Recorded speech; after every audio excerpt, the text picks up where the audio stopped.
I think if you reflect just for a moment on your happiest memories, especially from your childhood, where you felt most at home, inevitably those memories are going to be memories in nature, on the beach, rock pooling, maybe memories with your kids, outside in the park, or out in the mountains if you're here in Munich. We are deeply and viscerally connected with nature. That feeling of happiness, of calm that we get when we're in nature is a real thing. We know it anecdotally. We know that an apartment in London overlooking the park will sell for twice the price of one that doesn't. We used to look at the London parks when the sun comes out, everyone's there, immediately, facing the sun, hands in the grass. We have a yearning, and we know it anecdotally. There's a word for it, it's biophilia. We're born with it. If you find me an 18-month-old child or a 2-year-old that isn't mesmerized by a frog or in spring a bird's nest with blue eggs inside, we're born with this connection. And science is revealing little glimpses of what this is and why this is. We now know, for example, from Japanese research, that the trees in the forest release compounds. When we walk among them, we get a lower heart rate, we get lower blood pressure, we feel happier. Why do the trees do this? Why do we have this connection with them? We don't know, but we know it's a real thing. Prisoners in California in trials have been shown that if they get a few hours each week to grow their own potatoes, have their hands in the soil, they are less depressed, less violent, less unhappy, less likely to reoffend. And hospital patients, if they can just see nature, trees, for example, through the hospital window, they get better faster. This is empirically proven. So this connection with nature is something we all know, on some level. And it's visceral, and I experience it myself. I grew up with a real passion for nature. If you came to my house in West London, Richmond, when I was 7 years old or 10 years old, I was digging ponds and putting up bird boxes, and I knew the names of the different mushrooms and the flowers, and I was very, very obsessed. I remember sitting at a kind of Sunday lunch with an elderly friend of my mother's, and she'd say, "Oh, you're Ben. You're the one that loves nature."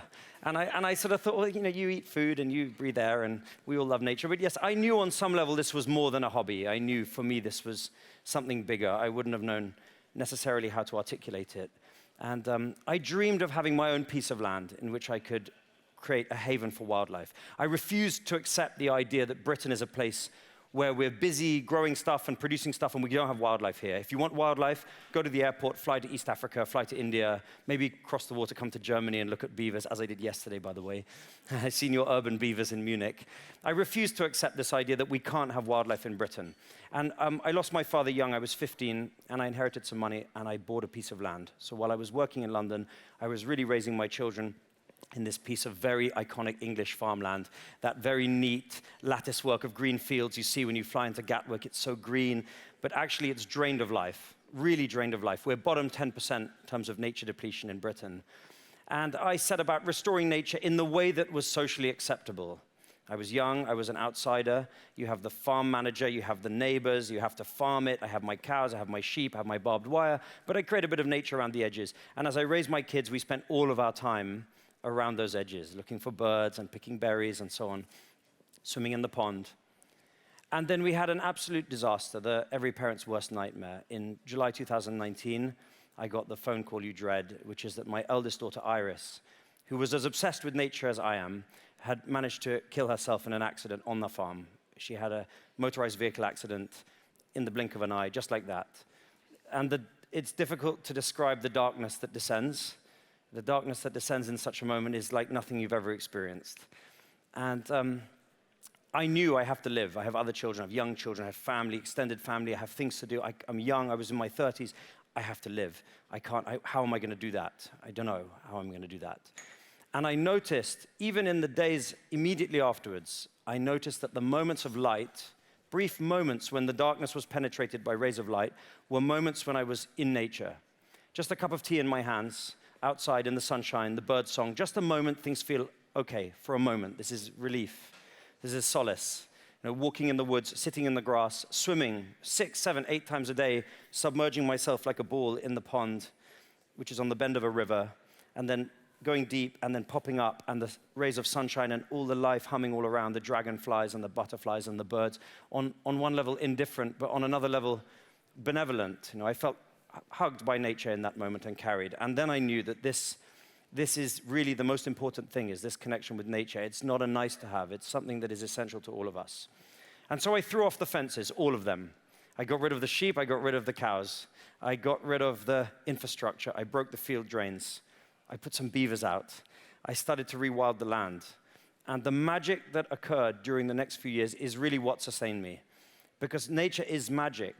We're mesmerized by these patterns overlaid on patterns, and all the innumerable interactions, one species on another, things chasing each other, and then the beavers come, and beavers are essential. My obsession really. Bavaria is the place that began the beaver revolution in the 1980s.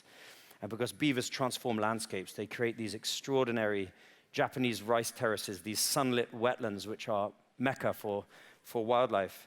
And this was my greatest joy, was this piece of land rewilding. We're now 7 landowners altogether rewilding. It's very low-quality farmland there. Nobody's making money farming. And following Brexit, dreaded or not, we at least have no longer subsidies for farming, unconditional subsidies. And Warren Buffett, I think, said, it's only when the tide goes out you can see who's been swimming naked. Well, in unproductive landscapes in England, the farming is not really meaningful. So there's a tremendous incentive now, which I'll talk about in a moment, to restore nature and have that as your priority. So we have this expanding ink blot of several thousand acres now with glowworms in the summer and all kinds of things happening. And this is really my greatest joy. So I want to rewild the world. I've always wanted to. I maybe didn't focus on that. I was always investing in renewables and green infrastructure and so on. I want to devote my life to participating in a movement to rewild the whole world, as David Attenborough put it. Now, and how do we do that? And I think there's really 2 prerequisites. There are 2 things which are happening, which are going to make this happen. The first is a cultural shift or a spiritual shift. Now, every one of your friends now has a mindfulness app. Everyone is yearning for greater connection with themselves, with each other, and with the world, with nature. Now, people have this app, Merlin, which you hold up and record, and it tells you what birds are singing around you, and they send to their friends what they're listening to. And wild swimming, which I love, is now a big thing. 10 times more people in Britain report wild swimming versus 6 years ago.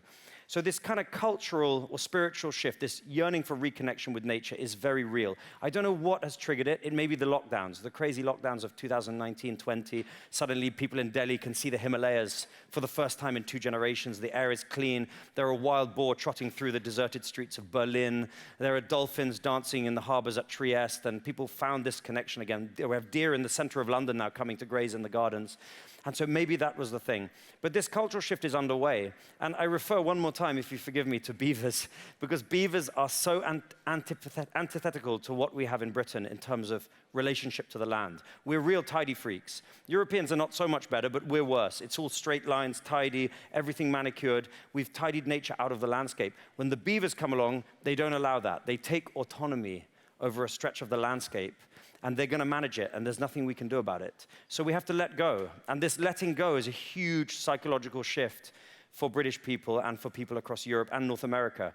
This idea that another species knows what it's doing. We were always taught that nature is chaos, and we bring order.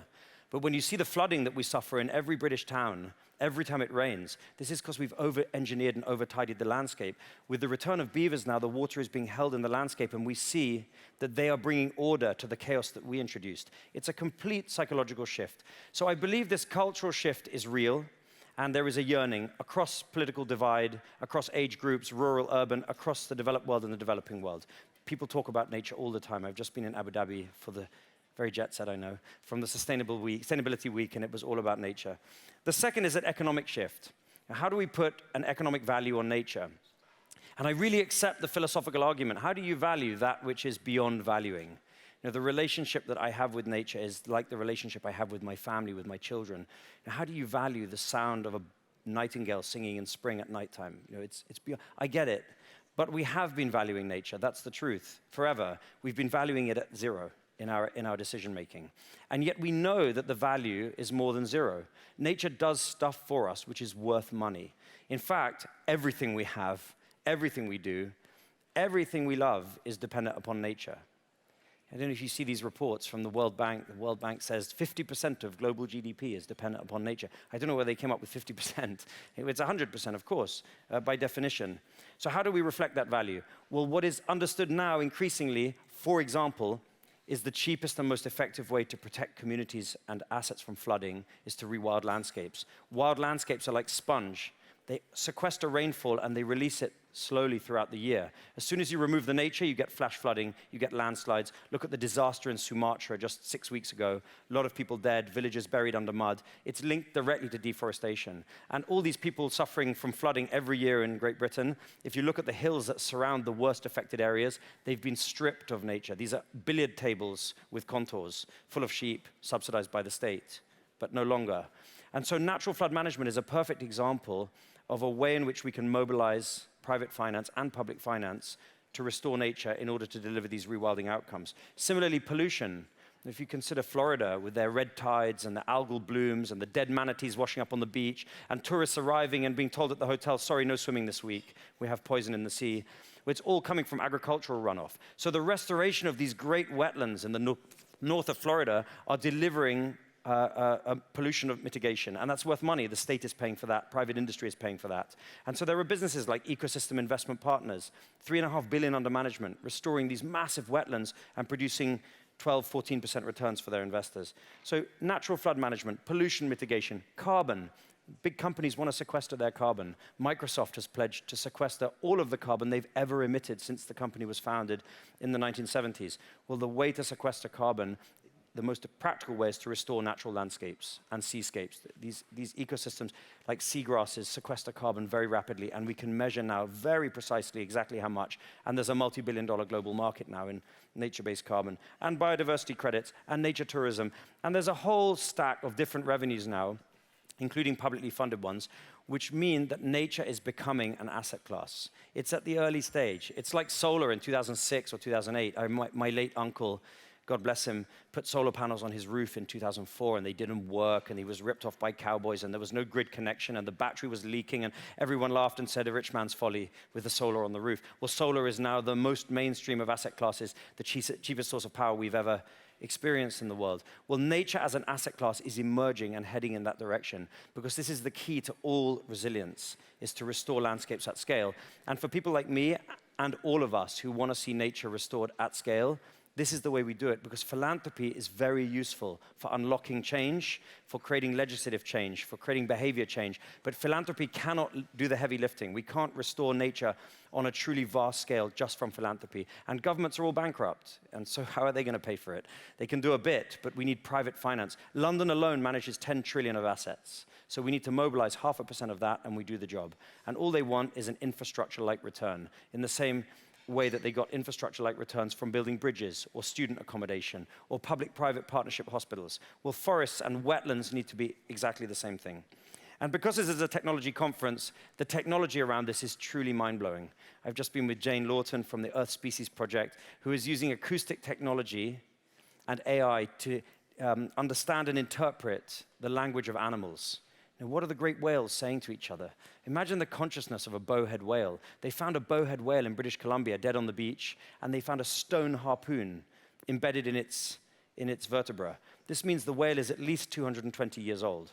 220 years wandering the great oceans of the north. What's their consciousness like? Brains far bigger than ours. What are they saying to each other in those mysterious songs? We don't know. And what are the birds saying to each other? And so this is fascinating stuff. The eDNA technology, you can take a thimble full of water from the river here in Munich and put it through AI, and you identify exactly which species are in that river. And soon you'll be able to do the same from the air. What species are here? No fence. I now have some cattle in my farm because you have to have some heavy grazing. Of course, Europe was full of European bison. It was full of aurochs, the wild cattle, grazing and browsing and trampling and creating these incredibly dynamic, incredibly vibrant, open mosaic landscapes. So I'm using a domestic proxy. I don't think my neighbors would approve if I brought some bison. Beavers, yes. Bison, no. So I have some Old English longhorn cows. They're on no-fence collars, GPS enabled. No need for fencing anymore. Imagine Colorado without fencing. Imagine restoring the great migrations of pronghorn antelope and bighorn sheep, or further north, the caribou. These technologies are extraordinary. And you have, of course, alternative protein. And it's controversial in a way, but if we can replace the factory farming of livestock, the greatest pinnacle of human evil, in my opinion, is keeping these pigs and cows and chickens in industrial units, highly polluting. It's a disastrous use of fodder for a start, and it's disastrously cruel.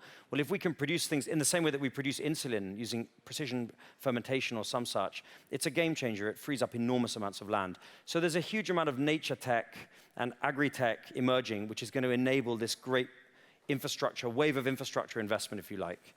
And so I'm very excited. I couldn't possibly have dreamed 10 years ago that Britain would be a place of wild boar and wildcats and beavers, and that I'd be in a room like this talking about the thing I love most. I would have expected to be talking to you about solar and batteries or some such. So it's a very exciting time, and if I give you one piece of advice, if I may, it's really to indulge that love of nature. Like if you're sitting in the hotel and you think, maybe I'll just have 10 minutes outside, I'll go, we'll do it. Go outside, go and just breathe the air and look at the trees and notice the birds and notice the flowers, because this apparition, this benevolent apparition which shines all around us, this is how we find real solace and meaning and joy. And this is, I think this is, in a way, the meaning of life. I think that when our five senses are occupied with the observation of nature, I think a sixth sense opens up, and I think we get a glimpse of the divine. But this is not a psychedelics talk. You've already had that. As it happens, given you've had a psychedelics talk, I'm extremely square and was extremely inexperienced with such things, except I had one psychedelic experience a year after the loss of my daughter, and it was the transformational moment, both in the sense of purpose in my life and coping with this tremendous loss. So I urge you to explore that as well. Paul Stamets is a great inspiration to me. Thank you for having me, everyone. I'm very grateful.